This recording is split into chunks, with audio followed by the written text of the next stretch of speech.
What has been your worst or saddest moment? Guys, for joining us today. And today's episode, I will be speaking to one of Nigeria's leading actors, producers, directors. He's someone that has really built a name for himself. He has cut across the various industries that we have in Nigeria that comes together to form Nollywood. He has played in Kannywood, and he has also played in Nollywood as a whole, and he has cut across. And he's someone whose journey is very interesting because as a creative, he has done a whole lot of things that you'll really be amazed to learn from. And he has now grown to serious industry dominance that I found very interesting, and I feel there's a lot for us to learn from. So on this episode of Building from Africa on Venture Valley, I would like you to join me. Welcome the one and only Mr. Uzee Usman. All right. So if you are not yet subscribed, subscribe, follow, like this video, and I'm sure at the end of it you will know that indeed you need to share it with someone. So I look forward to you joining me on this interview. Uzee, welcome. Well done. How are you so doing? happy to be here. How are you doing today? I'm good. You're good. Perfect. Yeah. I mean, thank you very much for making out time for this interview. I know you've had a very busy week, and when I scheduled at the time of this recording, I know that you had to move a lot of things to make it here today. Definitely. And I look forward to learning a lot more, about you as a person. I'm sure I'll also learn things about what you've done, the work you're doing, and how you're impacting people. And I'll definitely learn from you also. I believe it to be mutual. So, I mean, let's rewind a little bit. Uzi Usman, today we know you as the award-winning actor and producer, executive producer in some cases. But you didn't always start like this. Where did your journey begin? Who was Uzi, let's say, 20 years ago? Wow, it's complicated, but I'll try my best. That would be like 2002? Yeah.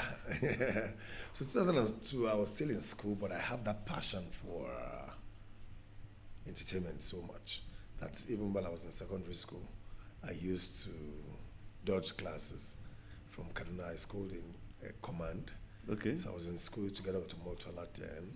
So I used Omotola? Yes. Which Omotola? Omotola Jalade Kende. Really? She was like my senior, yeah, in command in Kaduna, yeah. So I used to just go to Lagos for auditions. I have friends that Derele, the Funka Kindele, then they'll call and I was like, there's audition in National Theatre.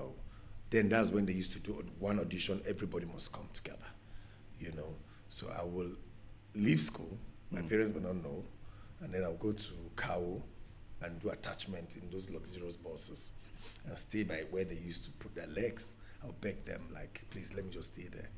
So I will stay there and go to Lagos. I'll find myself in National Theatre, and everybody comes from everywhere, from Enugu, Asaba, everywhere. Come because maybe a big market, I want to do one audition. So we'll end up finding like 1,000 people. Wow. They're there to do one audition. All the stars you've seen today, they always come there and line up for that. So this was while you were in secondary school? Yes, that's 2002. That's 2001, 2002. That was very bold of you. Yeah. All the way from Kaduna? Yes, I do that. And then I was so lanky and smallish. So, but because it's that passion inside, so I just go to have faith that maybe I'll get luck to play part of the extras or something like that. What really brought that passion? Where did it come from? I think it's a natural thing whereby you grew up and you want to be this. And at that time, we watched Nollywood through windows. Through windows? Yes, through people's houses. You go to windows. That time, one movie circulated the entire nation. Yeah. If they release one Nollywood film, everybody wants to watch it. Yeah. So that's when they don't allow you to watch Nollywood movies in the house. Yeah. So we'll go to neighbor's house, we'll stay at the window to watch, some of those Nollywood films then. So with that, the passion go inside and I could be able to. So you mean while you were younger, you didn't watch Nollywood films? I'm not allowed to watch in the house. Why was that? Basically because of, that time there's ritual films, there's all those kind of stories. And then, and my father is an Air Force officer. So kind of strict. Actually, I can actually relate with you because even I too growing up, we were not allowed to watch Nollywood films at the time because of the rituals. Yeah, all those kind of things. And mostly it's in the night, they always show it. Yes, and so typically you have bad dreams. They will now tell you, go and sleep because you cannot watch that kind of films and all that. Yeah. So, but we still to watch in neighborhood houses. The neighbors will not know, but we'll just stay at the windows and watch it and all that. So that I developed passion through that. And I pushed it to 2003. And I remember very well, there's a movie called A Cry for Help. Yes, I remember the movie. Yeah. So myself, Funke Akindele, Dirinle, we used to form like a group clique then of people who they don't always pick in audition. Really? Yeah. One way or the other. So they never just kept picking you guys? Yes. So you guys were like the rejects? Yes. So but we'll find a way whereby we know that, okay, anytime we come to this audition, they don't pick us. So we'll kind of have like that click thing. One way or the other, the directors were like, that time Andy Aminechi, Chidi Chikere, they were the one hot, like very hot then. Yes, they were the leading producers. Chidi did Blood Sisters. Yes. With Omotola and Genevieve, became a hit. Yes. Andy Aminechi did Uzee Usman, all those movies that time. So he was like the in thing as a director then. So he wanted to do A Cry for Help. So it was Genevieve they casted in that film. So I did audition. Nkiru Silvanos came in from Enugu. Yes, I think that's why I knew Nkiru Silvanos. Yes, that's her first. Where she just kept crying. Yeah. So she came in from Enugu. I came in from Kaduna. Me and Susan Peters came in from Kaduna. Funke, Dirinle, all of them, they are in Lagos. Then Dirinle is kind of popular because he had a program on the kiddies show on television at NTA. Oh, really? Yeah, he has like a show he does for children. Yeah. So it's kind of popular. So he has one mini car. So it's that car that takes us to National Theatre always. All of us. So Andy Aminechi, the Funke audition, he was like, no, you cannot use that in this film, blah, blah, blah. Then they're like mini God, these directors then. They're like mini gods. That's when there was no social media then, everything is just in a box then. Like a cabal. Yes. So I did audition. It was like, who is this? Do you think we're joking here? Talk plenty. Like, this is serious business. No. Maybe I'll serve him. This guy better go there. Talk a lot. They really insult him. Everybody. That our clique. It was remaining. It's Nollywood rejects. Yes. So it was remaining Nkiru Silvanos in the clique. Okay. She was. That was the second time she was coming to Lagos from Enugu. Okay. So and she doesn't even have money to go back. To Enugu. Really? Yes. Wow. So they rejected her in the audition. Woo. So after they rejected her, she just went to one corner and she was just crying her life. It was like, how am I going back to Enugu? We're all small then.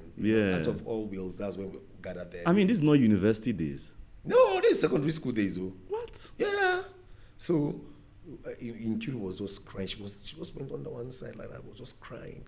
In National Theatre, that time, that was when all these Zulezu were like hot. Yeah, I recall. Yeah, so they were living in National Theatre. Zulezu? Yeah. Okay. They were like in National Theatre then. So she was just crying. So Andy Aminechi, director, I think he started her from far distance. So Genevieve, then the way they normally do is if you're playing lead character, you will come to the audition. So Genevieve was supposed to come to that audition. She didn't come. So, if they do an audition, the lead characters will come and stay on the eye table and all that. So she didn't come to the audition. So he cited Nkiru Silvanos from far, where she was crying non-stop. She was crying for her life. I had to go back to Enugu and all that. So, what I came for, they didn't even pick me. And they are waiting for me in Enugu for them to beat me and all those kind of things. She was not thinking about her life. Oh, so he now said that is what he need. So that was how they casted her in a cry for help. Interesting. So she came, she was sober. He said they should go and call her, the production manager. They called her, she was just crying non-stop. He was like, this is what I'm looking for. Wow. So that's how she got break. Cry that was her second movie, but that was a major. And the movie was a hit. You know, then if you do one film, hits like Yeah. any film. So she got a break then, like that. So Andy Amenechi advised me to go behind the scene. I don't have the face for camera. He said it like a joke. You know, when after auditioning now, no, you think we are joking? You better go learn something or make you day behind camera. So that stick to me. Yeah, I take insult as I don't take insult personal. I go to reflect. If you insult me, I'll go and reflect. Why did you insult me? What am I doing wrong that made you insult me that way? So I'll go and reflect on it and then work on it. So when he said that, and I said, okay. And I'm Beg Gabazini is the biggest makeup artist then in Nollywood. So when they pick us for extras then, he's always like the nicest among the top crew members. We stay behind him when he's doing makeup. You know, at that time, they come to pick us at Winners. All of us, including Uche Jimbo. Uche Jimbo then, she used to carry pack in the back. You know, she's like a tomboy then. You know, we all stay at Winners is the biggest hotel then for artists and so lyric. So we stay in the morning, waiting for a location bus to come and pack extras, maybe wedding extras or club or all these things. So, but were you not based in Kaduna? I was based in Kaduna, but I always find myself one way or the other in Lagos. So I don't understand. Did your parents know about this at the time? They don't. There was a time they declared me wanted in Kaduna because I was in Lagos for like a month. And these were obviously not the days where there was lots of cell phones everywhere. No. It's not like social media. Yeah. Social media became strong from 2003. It's strong when Obasanjo. I mean, that was when there was, what do you call it, mobile phones. Yeah. But social media did not really catch up to like. No, the mobile phone I'm even talking years. about was very expensive then. Yes, it was still very expensive. I remember, yeah. So I pushed it. I learned a little bit from him. Then I came back to Kaduna. I finished school. And then one way or the other, I found money from the family and I said, I want to learn special effects. And I went to South Africa and learned makeup and special effects. Hold on. Yeah. Okay, so let's take a few steps back. I think you've lost me here. So while in secondary school, your mates were doing school like what every secondary school student should be doing, and you were going to Lagos. Yes, so I found my way in Lagos, come back to school. I was in command. Okay. Till JSS3 before I was in SS2 when I realized I need to just finish school. So at that time I was doing I was working under Gabazini, learning makeup. Okay. So I learned a little bit as a makeup artist, like doing assistant makeup on set, like 1, 2, 3 sets. So I moved back to Kaduna to concentrate to finish secondary school. Okay. So immediately I'm done with secondary school, and I said because by then I was having passion for the makeup thing already, with the little I've learned from Gabazini. Okay. So I was always going to, maybe Gabazini will call me that we're going to so place to shoot, so I'll come shoot 1 week, 2 weeks, go back Kaduna. That time he would give me small money. That time I'm beginning to make like little money from my master. Yeah, you give me little money, I'll use it to enter bus comfortably, you know. So I went to South Africa and I learned for like a year special effects. So you spoke to your family? Yes, I did. So instead of going to my mom was a no. So I spoke to my dad. My dad was like, "You can do it. Just go. It's fine." Really? Yeah. He always believed. Yeah. My dad is just this person that anything you want to do is fine. Doesn't discriminate. Maybe because he's from the military background, and maybe because he grew internationally. So he has this free hand of telling his children whatever you want to do is fine. Explore. It's fine. Yeah. It's fine. Go. If you didn't succeed, you can come back. So you didn't typically go through a typical university? No, I didn't. Process. I went to South Africa. After studying South Africa for a year for special effects, I came back and I did London Boy. You did what? I did a movie called London Boy with Simi Opolua. I was officially the makeup artist. That's the first movie they shot in London with Ramsey Noah. Wow. Nigeria and London. That was London Boy. They shot it in 2006. It came back in 2008. It came out. So I was nominated for AMA for Best Makeup Artist, and I won. Whoa. With London Boy. 2008. Yeah. In Bielsa. They did the award in Bielsa. So that was when I met Ali. Ali won Best New Actor with Sitanda. as the movie Izuchuku did for him for Amstel Water. Yes. So he was like, Dangariwa, you need to come back to the north and do a lot of things. I was like, okay, no problem. So at that time, I'm beginning to find my foot in Nollywood because I won Best Makeup Artist in Nollywood, and then I was beginning to get recognition coming back from South Africa. I know my onions then as a makeup artist. So 2010, I need to move on. So I dropped makeup and I moved into producing. Okay, so let's take a few steps back here. When you were going to start your acting career, you didn't look to Kannywood, which was closest to you. No, I didn't. You went straight into Hollywood, into the eye of the beast in Lagos. Yes. I was there like in the hustle and puzzle and the serious competition market from onset. Yeah. So the Kannywood was not, I just wanted to be global. I just wanted to be there.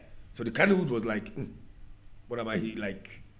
At that time they were even really struggling then. Okay, so you didn't necessarily have a reason they were really struggling then, so it was the VHS time now.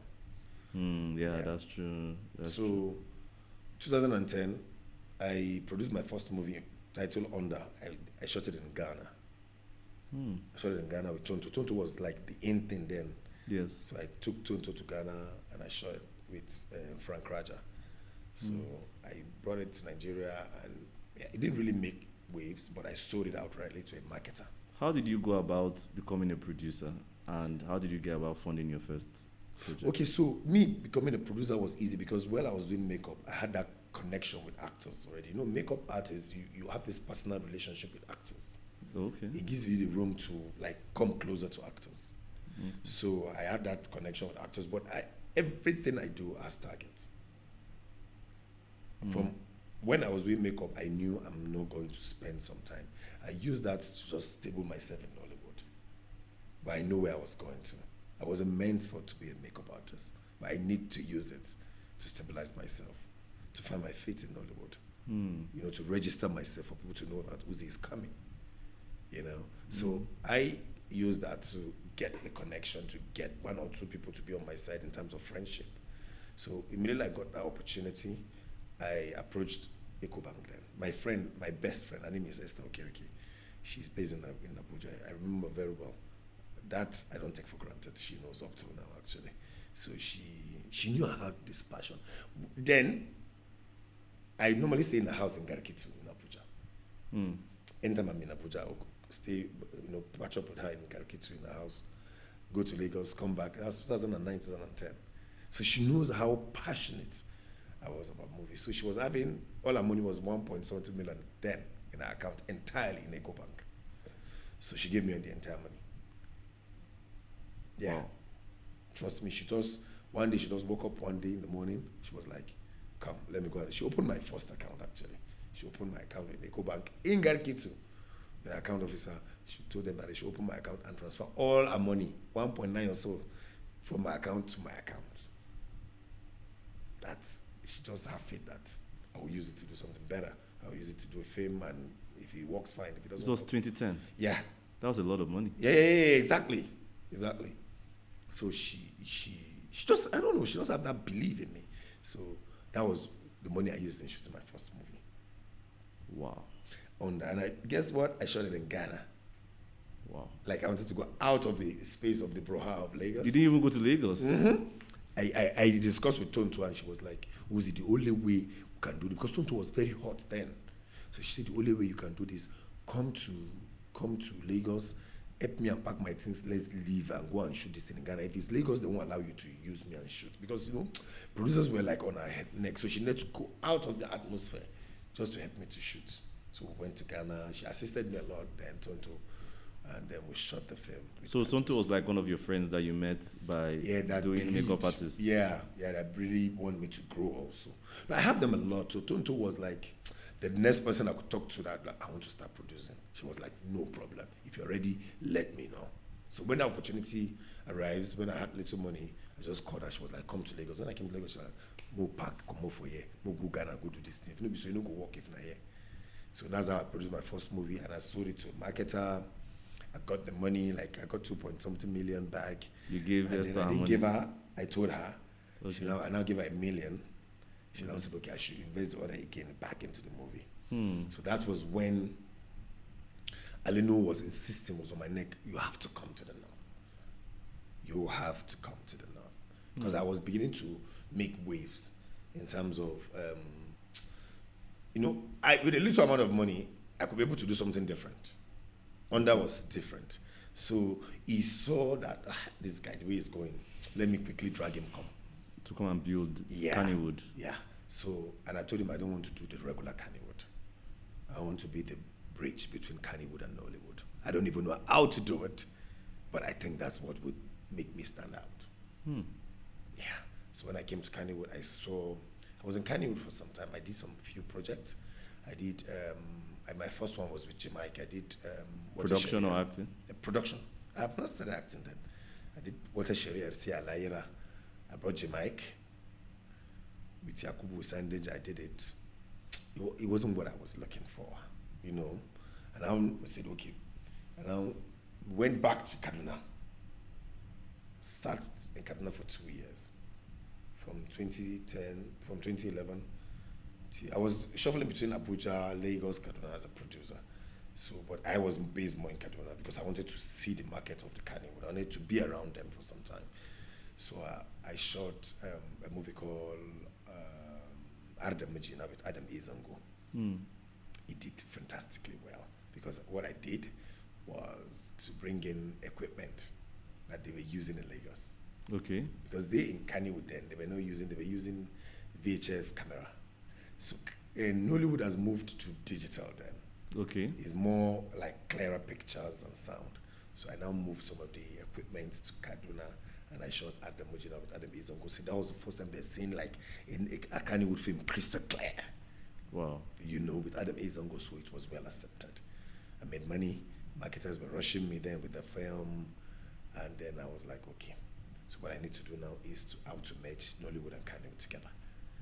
So I brought Ibu to Abuja. You brought? Ibu, Mr. Ibu. Yeah. And Ibro. Ibro was the biggest comedian in the north then. Ibro. So I now did a movie called Oga Abuja. It's a comedy. They have serious lesson. So I met Ibro and Ibu with Dasso in it. Wow. And I shot it in Abuja. So the concept with the Luxury, these silver bed long cars that they use in wedding, those silver bed limousines. I brought it in the movie with Ibro, with Ibu. Then I shot the movie with the glamour, the little glamour that I could push from Abuja street and all that. Oh, everywhere went crazy when they released the movie. Ooh. Oga Abuja. In short, that was when they started calling me Oga Abuja. The movie became a hit. We sold 100,000 copies in 2 days. With the marketers? Yes. 100,000 copies, we sold it in 2 days. In short, the marketer I was dealing with was from the north, between Nigeria and Niger. So a marketer called Onyeze is the biggest marketer in Nollywood then. I had to call that he wants to partner. That we have to give him the right to distribute Oga Abuja in Nollywood because Ibu is in it, so they can distribute in Onitsha, Idumota, and all that. So I remember in an interview you spoke about, a few years ago, you spoke about the fact that Igbo, Hausa, and Yoruba are all Nollywood. That the whole idea of a Kannywood and the rest. What has really, what's your thinking behind that? Because it seems you've really been, from what I've seen through your career, you've really been advocating for one Nollywood. Yes. Me as a producer, up till now, my movie is about unity. I try my possible best to tell the story of how to unite Nigeria as a whole. I always does movie that if it's not untouched, it has to have Igbo in it. If it's not untouched, yes, the focus is not untouched, but I must involve a particular character apart from Northern Nigerian character in it. I must infuse it in it. It's not because of anything, it's because I believe in oneness. Okay. Yeah, so I'm bringing that into the entertainment sector. So I just believe there's nothing like, I don't really believe in Kannywood, Yoruba wood and all, Asaba wood and all those things. We're all Nollywood, whether we like it or not. And that's what I believe in. Just with different expressions. Yes. We can pass our message with language, but doesn't mean we should have division. So Alinu who calls you to come back to the north and Yeah. do something in the So north. and I did Oga Abuja. After the success of Oga Abuja, I did Maja. No, I did Asanada Husseina with Patient Ozoko. I brought Patient Ozoko with Daso, two of them playing twins. But that was masterpiece. With Ibro, the same Ibro. So, and then I did Maja. And then, mind you, the people I was going for, I challenged myself a lot. The people I was going for was the A-listers. Okay. Then I used Osofia. Osofia was the biggest comedian in Nigeria then. Yes, he was. It was like, in Nollywood, if you use Osofia, you are blown. So imagine bringing him to shoot an House of Fame. Yeah. So I now did Maja. I brought him against all odds. I remember it took me 2 months to pin him down. I'll call him, he will tell me to come to Lagos. The last day, I went to Ajah. That time, Lagos Island was still bush. I went to Ajah, he was shooting MTN advert. I met him there, I discussed, I told him the concept, he loved it and everything. I was little, but I have this, mind of making it big by all means then. So his money, normal producers don't. As per then, Sophia is collecting close to 5 million naira. I'm telling you, as per 2013, 2014. So that's how big he was. So there are a lot of Nollywood films there, that's the amount they use in shooting it. The entire film. Yeah. So if you use Osofia in your film is a big film in Nollywood, not even Kannywood though. So I was like daring myself, this guy need to do. I was imagine Osofia doing an House of Fame. So how did you get Osofia? I achieved it. I paid him. I don't know how I even paid him, but I paid him his money. Came down. He loved the concept though. He really loved it. So I merged him with Ibro. The movie became something else. The story was about this unity thing I'm telling you. So United Nations picked the story. That was the first time I traveled around with the film, 2014. That was the first film that was nominated for AMVCA. I won Best Film with it, 2014, AMVCA. Yeah, the movie, I think the movie took me to another level. So daring to even go out that way pushed me as a filmmaker to another level. And all this while, you've not started acting? No. I don't even have... The passion of acting died with 2013 after they tell me that, look, you don't have the face to go behind the screen. Yeah. So I were like concentrating here. So basically you took the criticism and turned it around. So after Maja, success of Maja, I did a couple of movies. Then I wanted to do a talk show. I was like, okay, what next? I need to do a talk show. I've seen a couple of talk shows in the north, and then I watch international talk shows a lot. I was like, okay, let me bring something internationally to northern audience. How can I achieve it is another one. All right. So what did you do? And somebody connected me. I was traveling to London, 2014, yeah, after AMVC. So they were showing Maja in a festival in London. So I used Turkish Airlines, so I was transiting for 17 hours at the airport. So I was talking to Alex Mount. He's one of the youngest fast-rising director there in Mnet. So I was talking to him, I was telling him the vision of the talk show, and he was like, the only person you need is Rogers. He's the only Rogers that can help you. I said, I know him, I've been looking for him. He said, okay, I'll send you his number. So at that time, Rogers was very big because he was doing Tinsel. Tinsel, yeah. So he was like the big thing in Nollywood, you know? So I don't know. I just said, okay, let me call him. And he picked. I was at the airport. I just said, okay, let me just try him. And he picked. And I explained everything to him. And he said he loved the idea. First time I called Rogers, he picked. I explained everything to him. He said he loved the idea. He said, when are you coming back? I told him, he said, if I come back, I should come to Lagos and meet him. Let's discuss it. And that's what happened. I came back. I went to meet him. I'll never forget in the case. I was sat down. From the first day he met me, he liked me as a person. We talked at length. He said, okay, he's going to invest in the show. He has always wanted to do something different. I said, okay, but I want a studio. So at that time, I'm beginning to have little relationship with politicians in northern Nigeria. So I needed to do something totally different, just to connect the who and who from northern Nigeria, the entrepreneurs, the politicians, to the normal grassroots through my talk show. I want them to see them as people that they can talk to personally, not people that they always see that they are far from them through the talk show. So he bought the idea. He brought in crew members from South Africa. Wow. Yeah, because I told him that the only way we will need to be different is to shoot it internationally. It's a local content, but we need to shoot it international standard. He said, no problem. He brought everybody.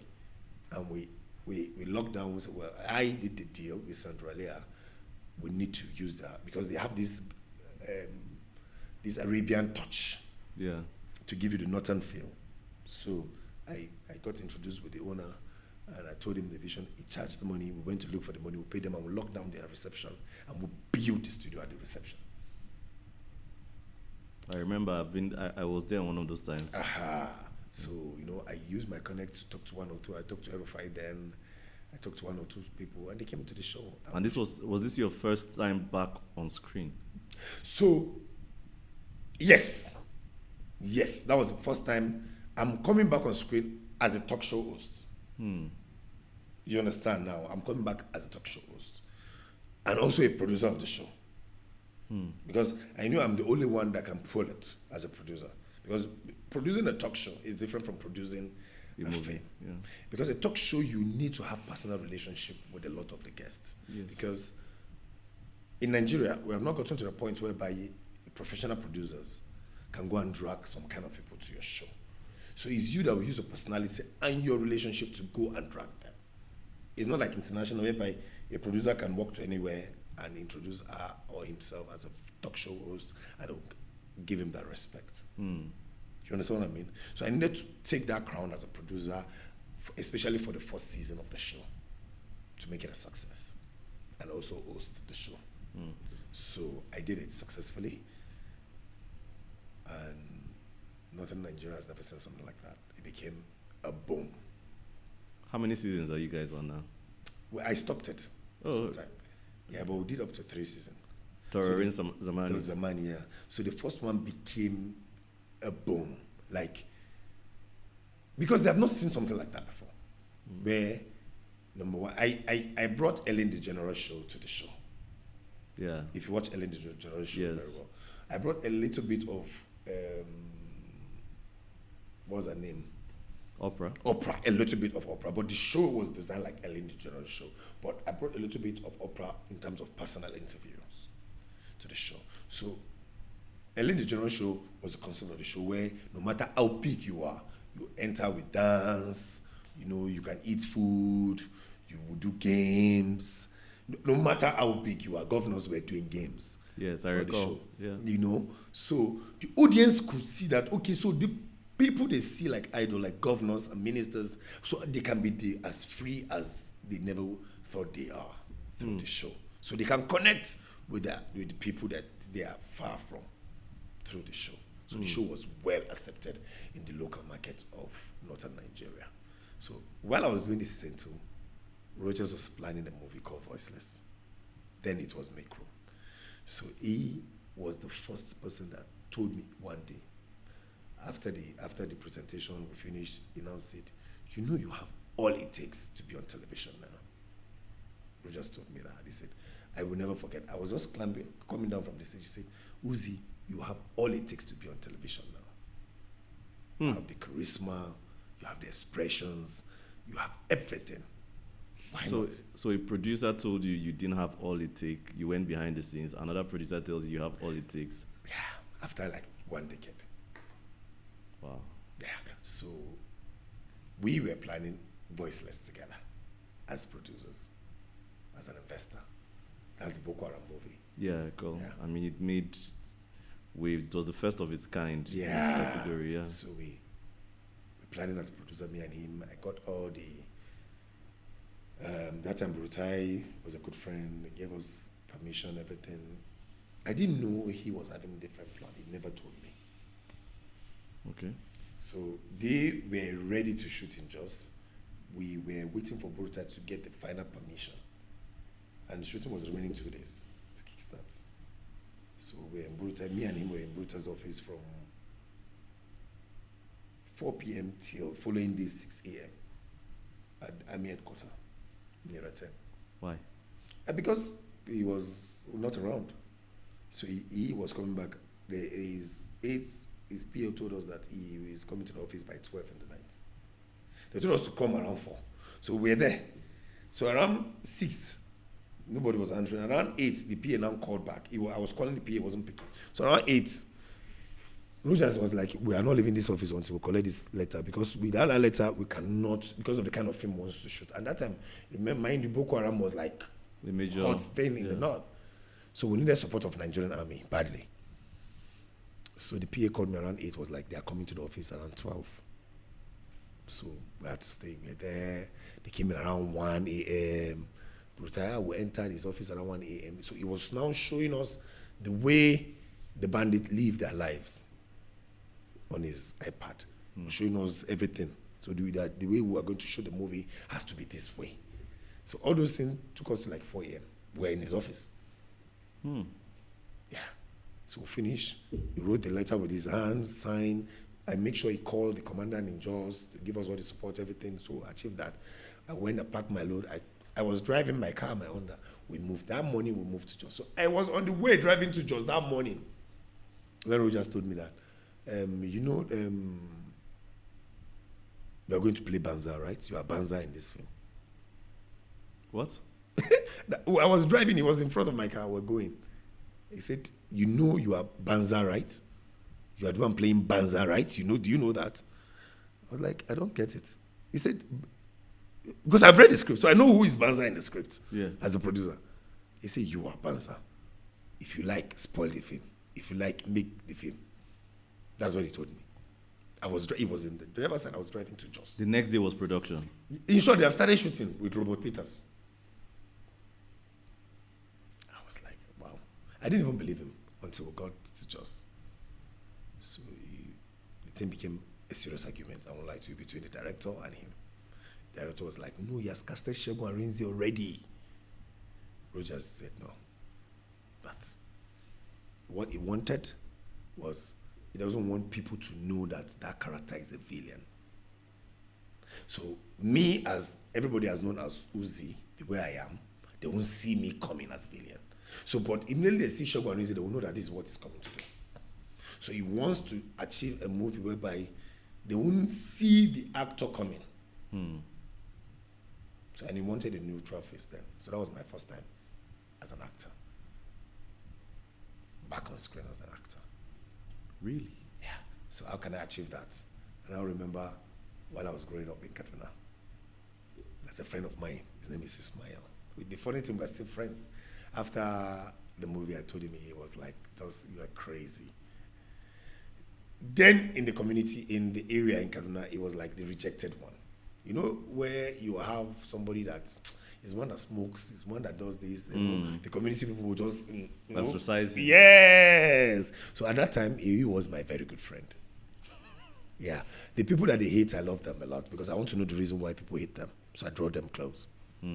Because at times, Nigerian, we are very funny. The people that everybody hates might be discrimination, might be because they are the one that say the truth. Actually. That's why everybody will want to turn their back against them, maybe because they don't want to hear the truth and all that. So I became so close with him that every morning, if I'm going, I had the mini office then, he always come to my house in the morning. You know, when they were washing my cars, they would come, I'll tell him to enter my car, I'll go to my office. I literally give him work in my office. So I draw him close. So drawing him close, the way he behaves, gradually I try to turn him down. I didn't tell him to stop smoking and all that, but the way he follows me too, I'll tell him that, you see, I'm going for a meeting, you have to dress well, you have to do this, you have to do that. So gradually, I started changing him. Influencing him, yeah. Influencing him positively. So the way he behaves, the way he walks, the way he does, and I'll pick that character and put it on the character of Banza. Exactly. The way I walk in that movie and everything, that's how Ismail walks in real life.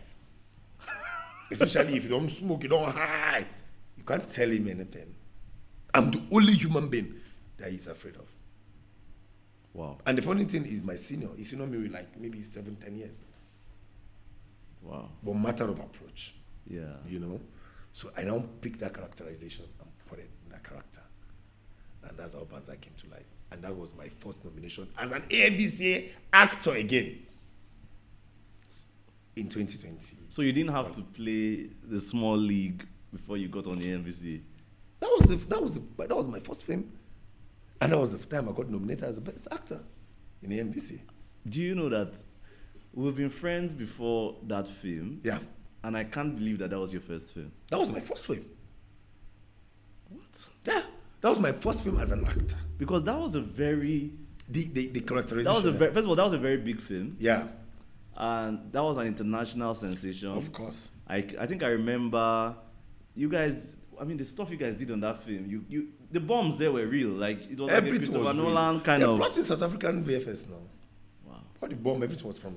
The guys that did the bomb blast, everything was South Africans. That's very interesting. Yeah. So what happened was, after shooting Voiceless in 2016, 2017, they didn't bring it out on time. Yes, I recall. So I now shot Mustafa for Mary. Mary Njoku. Yeah. So Mustafa now came out and was a hit for local audience. So people thought Mustafa was my first. Now I've shot Voiceless before Mustafa. But Mustafa came out like ASAP. So and people loved Mustafa because it was like my kind of story, the northern guy where I went to the south, I know NYC, they wanted to kill him because of a girl. So that story, people love the connection of the story. So the movie was a really, really big hit. That they had to turn it, Canal Plus had to turn it to a series. Yes, I agree. So a lot of people thought that was my first film, but Voiceless was my first film. What has been your most challenging film project? I think A Tribe Called Judah.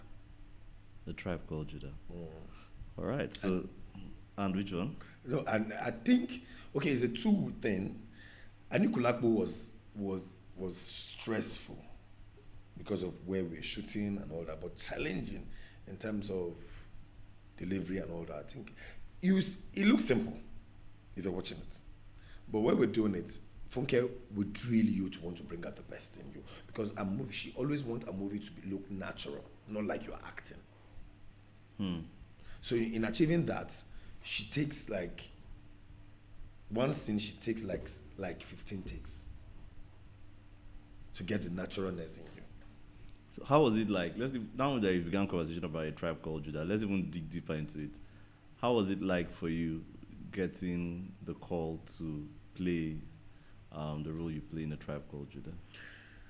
Well, I think she watched. I think it has been on the way coming all this while. I remember very well when she watched Voiceless.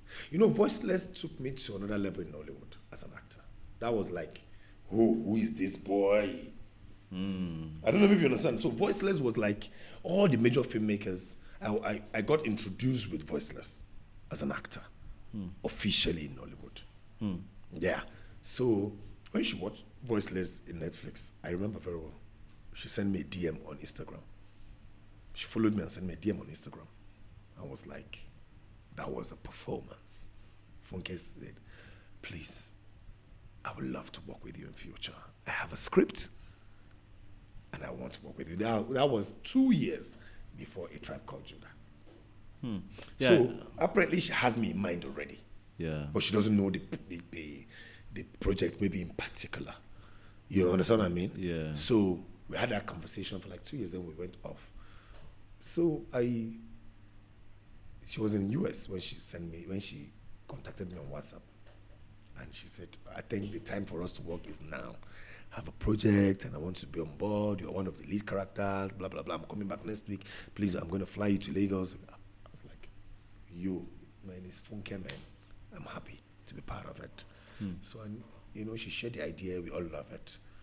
And one of the things I love about Funke is because if she's shooting a movie with you, including extras, she shared the ideology with you. She makes you feel it's your project. She makes you take it personal. She doesn't like, it's my own thing. No, anybody that has worked with her as an actor will understand what I'm saying. She throw the project to you.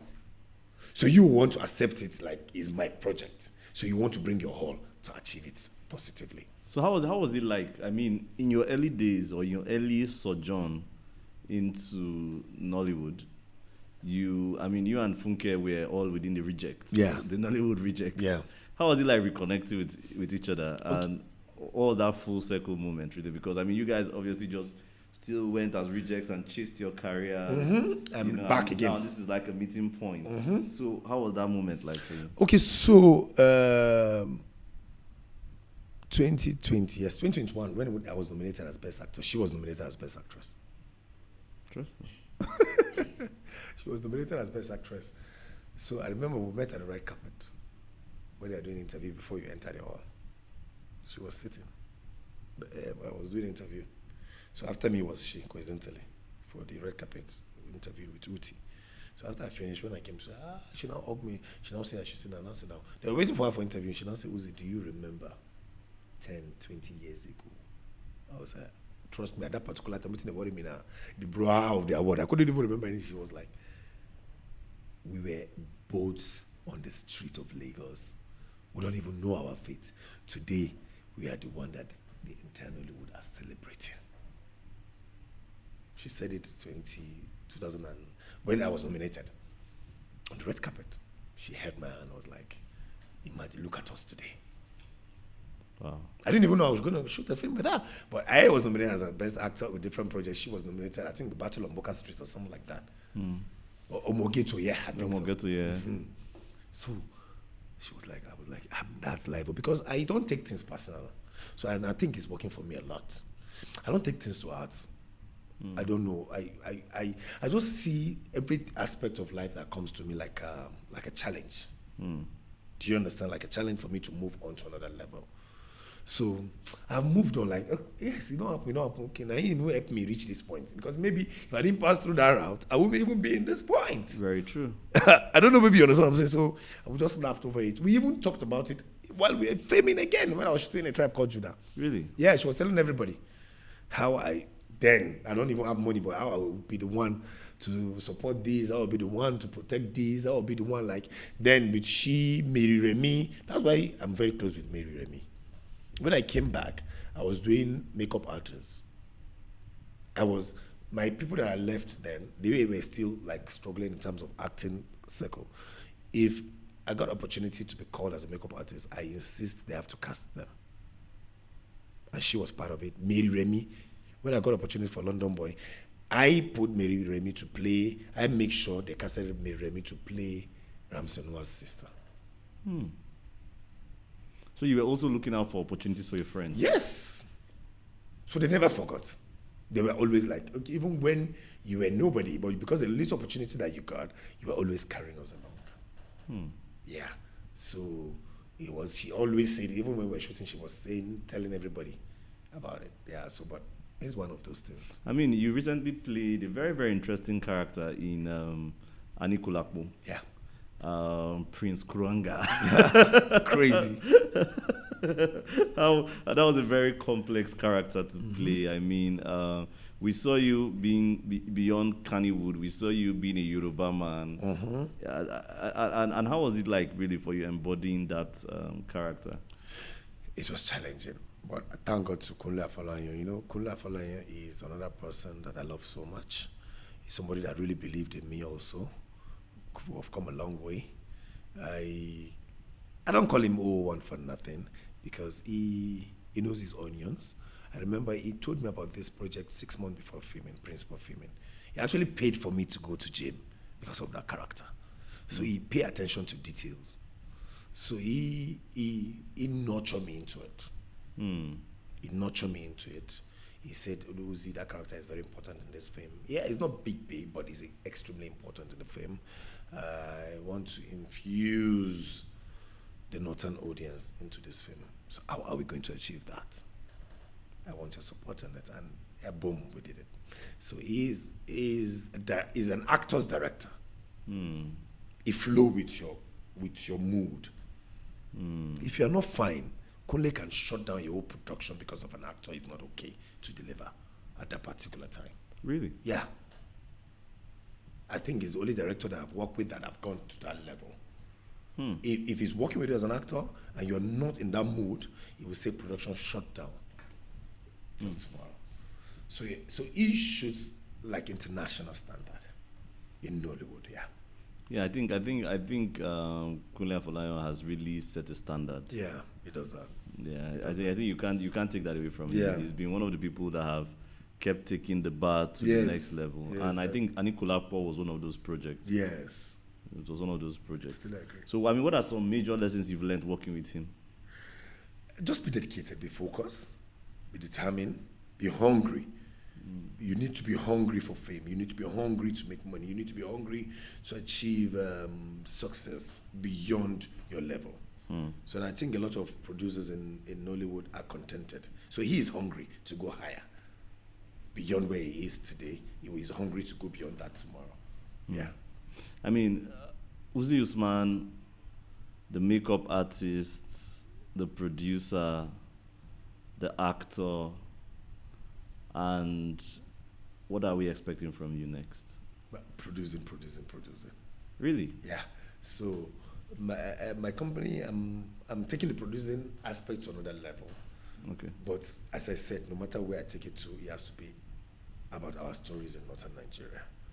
So by the grace of God, this year we're bringing out 2 projects that will impact the female lifestyle in northern Nigeria, telling their stories.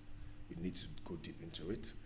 We need to tell the world on how our women in northern Nigeria are coping. Yeah, so we need to dive into their stories and shoot it on a global standard. Yeah. So, with all the recent success that you've gotten, I mean, Uzi, now you're a big deal. You're now known nationally, internationally. Brands, I know you have brand partnerships with the likes of Globacom, Taj Bank, and all this attention. How have you been able to keep yourself grounded, and how have you been able to process fame and success? Well, I think the luck I have was growing up. So I don't see myself, I don't allow fame and all that to get into me. Yeah. I always wake up in the morning and see what can I do to be better than the way I am yesterday. And for you to be better than the way you are yesterday, you need to be humble, no matter the level that you have gotten to. Yeah, because we have seen actors globally, not even Nigeria, who were there, and they're nobody today, and they're not dead. You know that they're dead, they're around, because you must know that our business is timing. You can't reign forever. So what sustains you as an entertainer is the business aspect of entertainment. So are you tapping into it? So that's where I am, 100%. Even before venturing into acting, I've always been in the business aspect of filmmaking. So that can sustain you as an entertainer. So that's the luck I have, that because I'm in the business aspect of entertainment, so I don't value fame. I don't see it as a big deal. You just see it as part of the business. I just see it as I'm just opportune to have that fame, but man, I'm here, and this is my major focus. This is where my mind is. The major money side. So at times, if I'm producing film, I can wear short. I'll forget that I'm an actor. Of recent, I was producing a film. I was shooting in a remote area called Dubai. Trust me, I'm telling you, every morning in the morning, I will just wear my short knicker, wear my this, and I'll forget until I get to Ligbe. The actors are casted even as because it's a northern dominated area. So immediately I get there, people will gather me. I'll now remember. I said, I don't ask him to. So my PM will tell me, you need to go inside the car because we can't shoot. Since you come now, we can't shoot. I'm not even in that movie as an actor. I'm just there as a producer, the first one. Because I produced like 3 films of recent. So the first one, I would just, okay, let me just go and look at. So it's not something in the front of your consciousness? Yes. At times I forget. I won't lie to you. At times I will be at the airport until people was like, let me start. Hey, who's in the picture? I will now remember, I don't act film, I'll be actor now. I'm always, how can I make impact in the society and through build the industry? Movies? Yeah, that is my goal and that's my target. How can I use my movie to pass message positively? What has been your worst or saddest moment in this journey? There are much I can't even remember. As I said earlier, I allow things to pass by, no matter how sad and no matter how ugly it is. I try to move on. Like, I move on fast. Trust me, I'm telling you. I know it's hard to believe it, but I move on very, very fast. Yes, I've lost. And what part money. what part of your upbringing, what lessons you think instilled that mindset into you? I know you spoke about how your dad was and your mom was. Yes, I think it's my dad specifically, because my dad always make you understand that what will be will be. And you know, I'm a Muslim. Yes. So, and I grew up in a community, the northern community. I always have that notion of, if what is yours will definitely come for you. So you don't need to force it. So that notion is always inside of me as I grow. So in the business aspect of filmmaking, I've lost a lot of money. All this success I'm telling you, there are times that I will do film, it won't sell. It's not all the movie that will make success. Yeah. So there's a time I put a lot of millions of naira, the movie did not sell at all. We don't always tell that side of the story when we're growing up. Or you are doing interviews, I know why that side. No, but no filmmaker will tell you that all is live. All is Yes, always have it. It's not possible. That means you are not even a filmmaker. That means you are not learning. Very true. You must learn through losses for you to do better.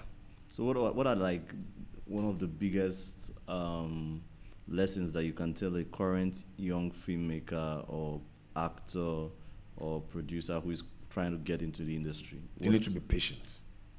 They need to be dedicated. They need to be focused. They need to be determined, and they need to be loyal. You must be loyal to some certain kind of people and be God-fearing. Yeah.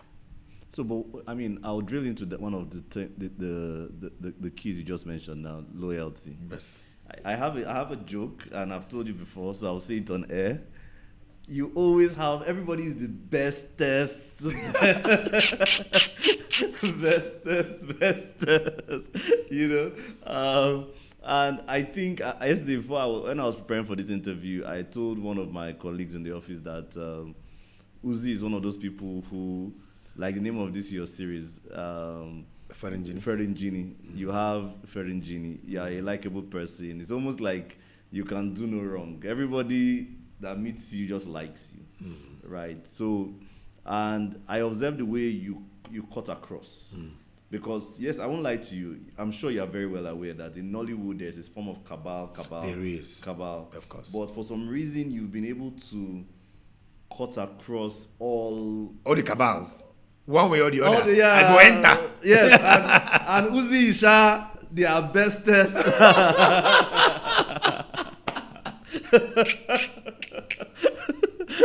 So, I mean, what is that framework that you use to manage relationships that has made you be able to be, let me not say like former president, belong to everybody.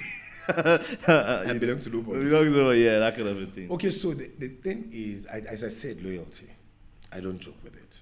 Okay. Because I think the luck I have is I have background of political science. I read political science in school, up till masters. Really? Yeah. So that helped me to know how to manage humans. Yeah, I read political science, I have BSc in political science, my master's is political science. But you know, I'm doing international relations right now again. We'll have something to do, something closer to that. So that helps me to know how to manage humans. And then I don't disrespect people. I try my possible best I appreciate people that I come across with. You know, no matter how little, if you do something for me now, no matter how little, I cherish it a lot. Because I know it's not easy. Gratitude. Yeah, at all. So people who have taken chances on me, like Mary Remy, you know, like Kunle, like Rogers, everybody knows. All these people I'm calling people, they know that I don't joke with Rogers. So because he was the first person that took that bold chances. Yeah. So they know I don't even joke with Rogers. They know, even the people I even call godfathers and all that, they know that, like Kunle now, if you see me, anytime you see me, he will say, where is your daddy? Rogers. That's how he said. He would just, say it jokingly. So, like Mary Remy, Kunle, Funke, all these people are people who took personal chances on me. I don't joke with them at all. They do no wrong. No matter how wrong they did, they do no wrong in my eyes.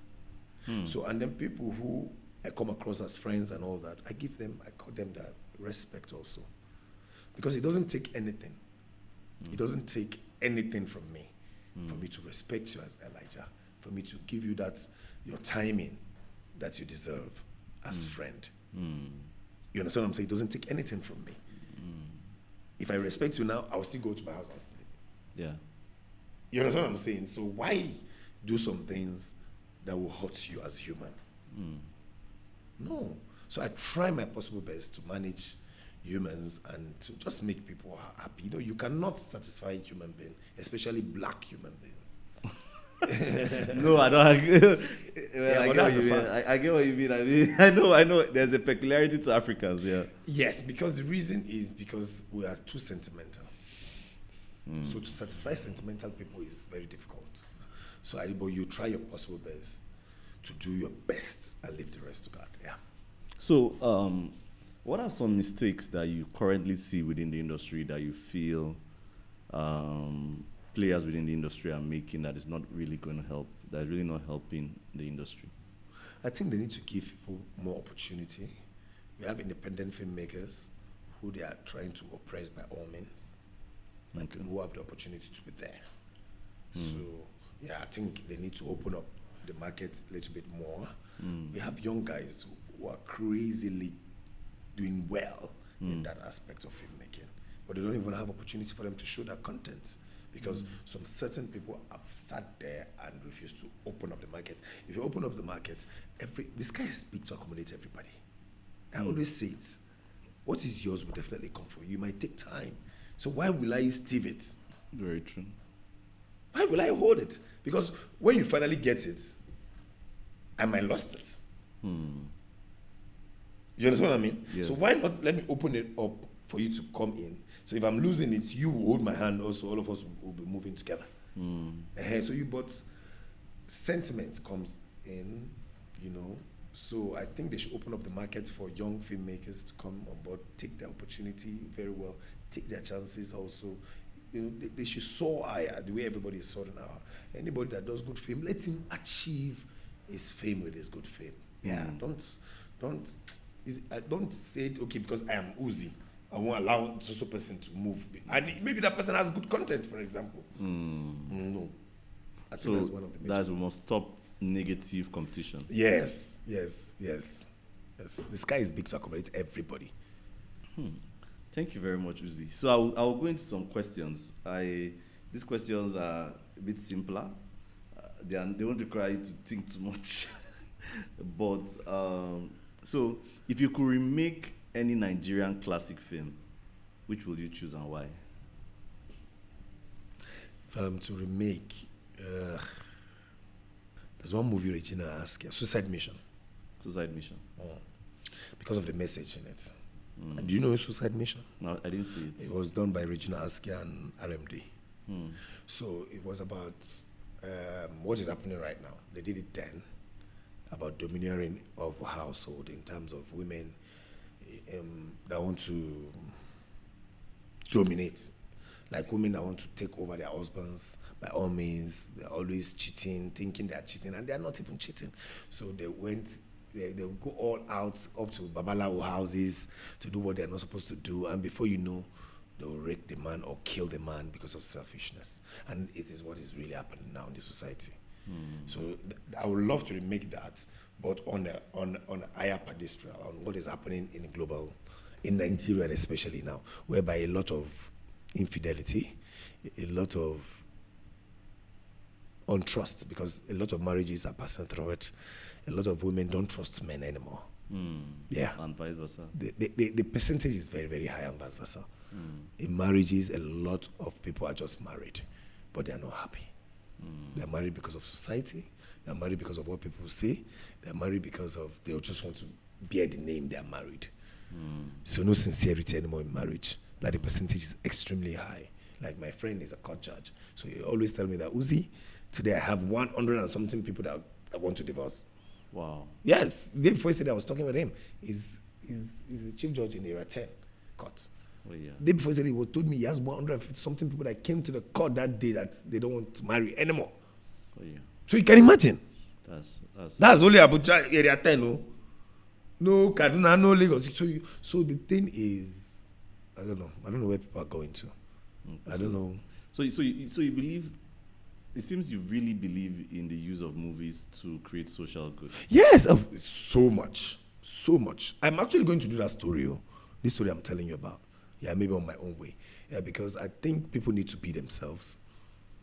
I think society pressure is really, really affecting it. And the society pressure will make you go and get married, for example. You have a child, you come out of that marriage. You see that the society pressure is creating more nuisance into the society.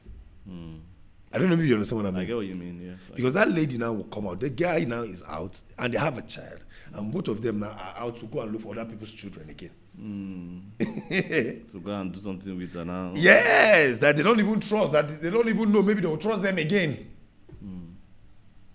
You know? So it's a very deep issue that we need to tap into and pass message.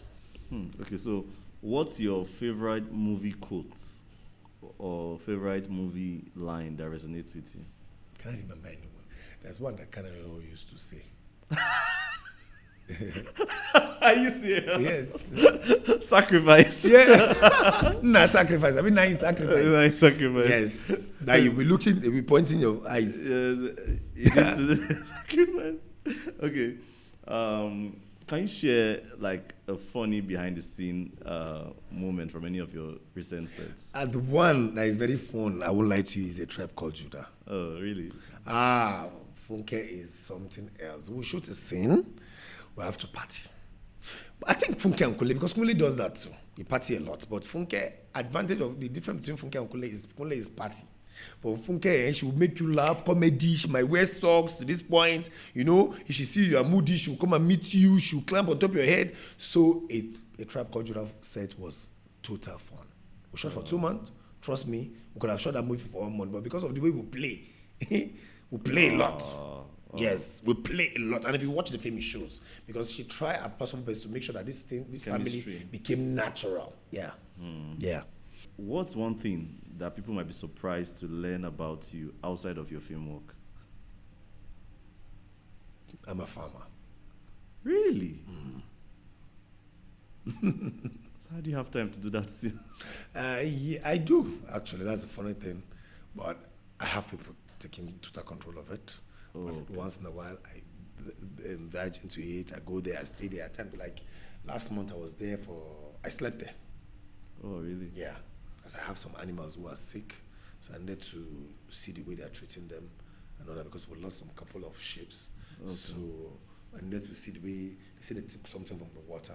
So I need to see the treatment that they were doing on them. So I need to monitor it. Okay. So I slept in that farm till the following day in the morning. So I always have time like that to go and do 1 or 2 things. But I might not go there again for another 6 months too. Oh, okay. But if I have that time, anytime I'm around, and the farm is around Kaduna Expressway. Oh, okay. So if you could work with any Nigerian filmmaker that you've not worked with, who will you work with now? Maybe Kemi Adetiba. Kemi, okay, yeah. Yeah. Why? Because I think she's different, and I love her dedication to work. Yeah, and if you check most of her content, are totally different from a lot of content that's coming out from other filmmakers in Nigeria. I agree with you.